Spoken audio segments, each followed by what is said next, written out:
क्या बजाए जा रहे हो मास्टर जी? क्या है?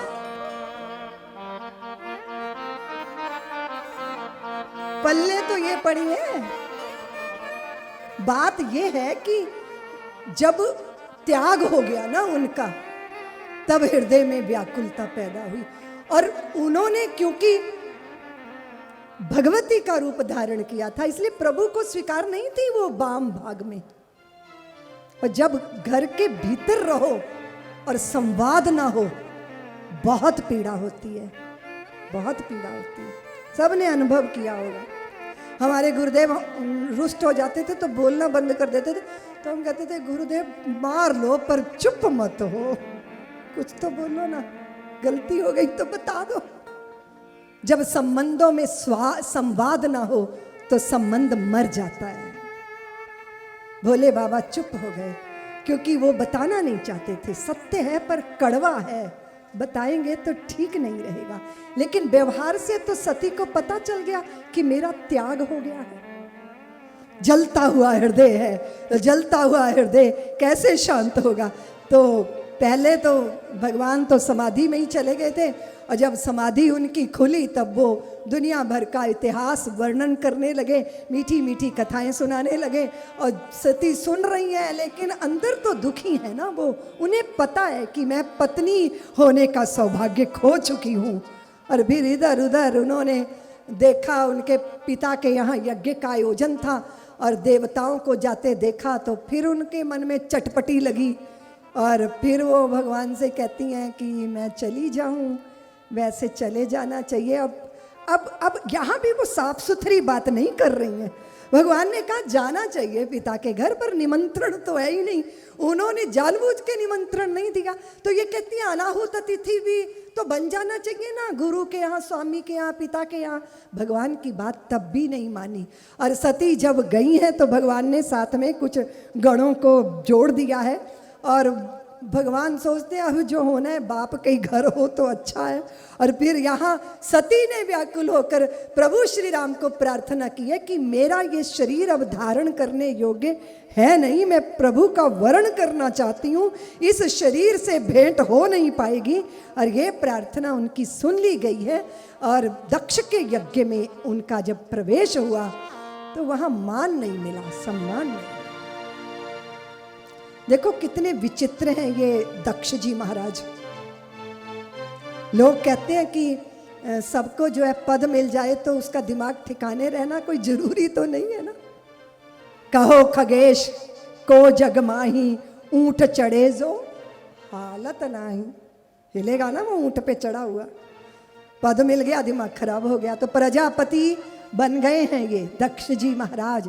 यज्ञ का आयोजन शंकर जी के अपमान के लिए हुआ है, और पिता ने उपेक्षा की है, बहनों ने व्यंग किया है, और माता ने हृदय से लगा लिया है।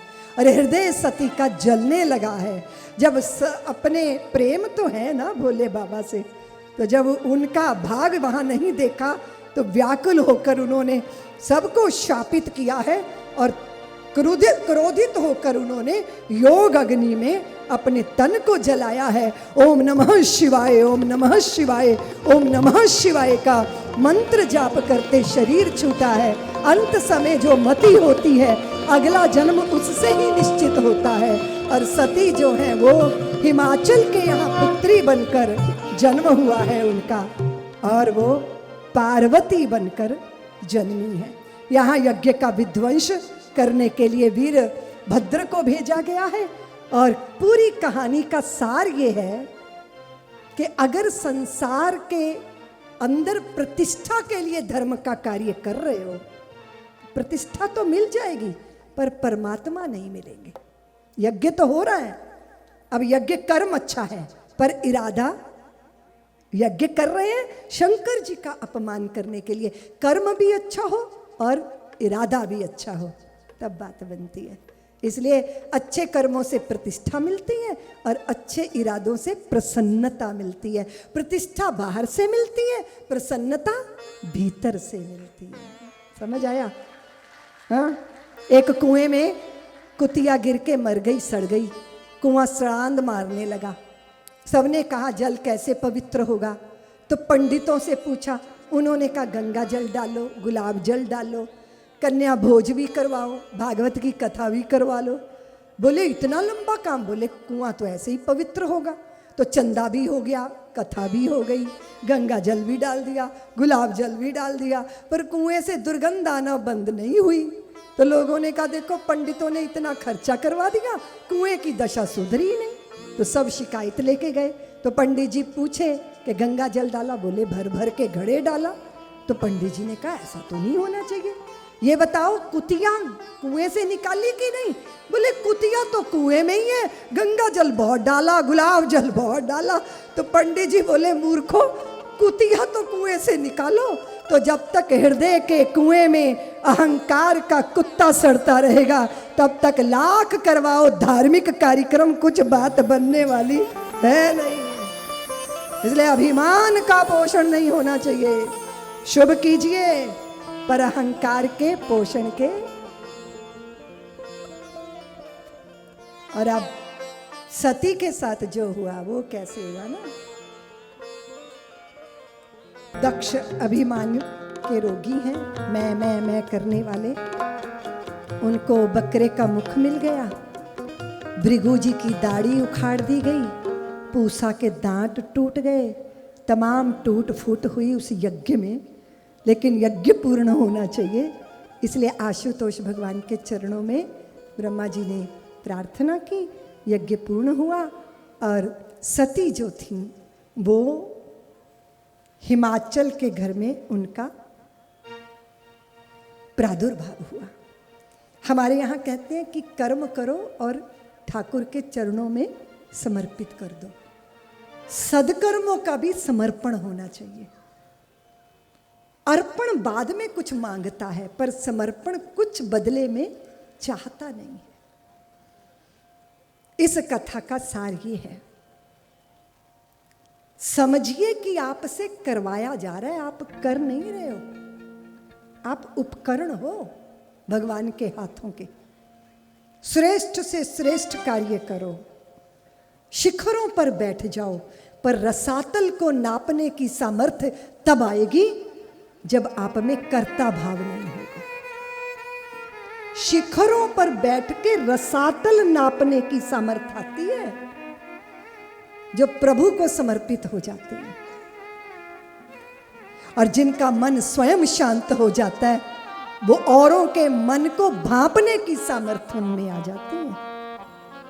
जिनका चित्त स्वयं शांत हो जाता है, इसलिए जीवन में निखार आए, जीवन में समर्पण आए, सहजता आए, सरलता आए।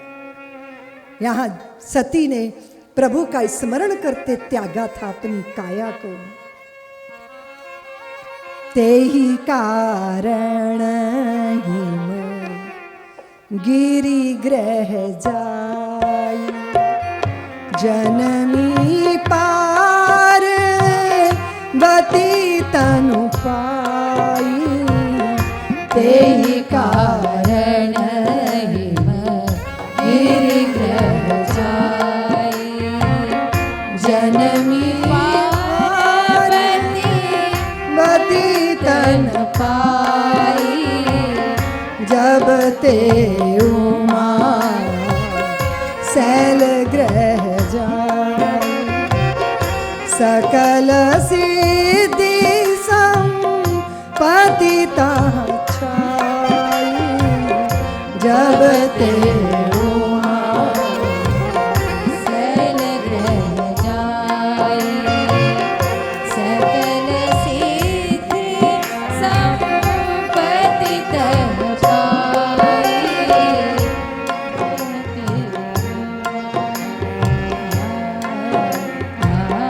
नारद समाचार सब पाए, कौतक कहीं गिरी गेह सिधाए। समाचार देव ऋषि नारद ने पाए हैं। पार्वती के सौभाग्य को और पार्वती के दुर्भाग्य की बातें हुई हैं। बहुत भाग्यशाली है किंतु पति जो है अगुण अमान मात पितुहीना, सुनकर माता पिता व्याकुल हुए हैं। लेकिन अगर पार्वती तप करेंगी तो शिव स्वीकार कर लेंगे। साधारण व्यक्ति के लिए जो दूषण है वो भोले बाबा के लिए भूषण है। कुछ भी उपलब्ध करना हो तो तप चाहिए। सब्सक्राइब करें साध्वी ऋतंभरा जी के YouTube चैनल को और हमारी वीडियोस को सबसे पहले देखने के लिए बेल आइकन को दबाना ना भूलें।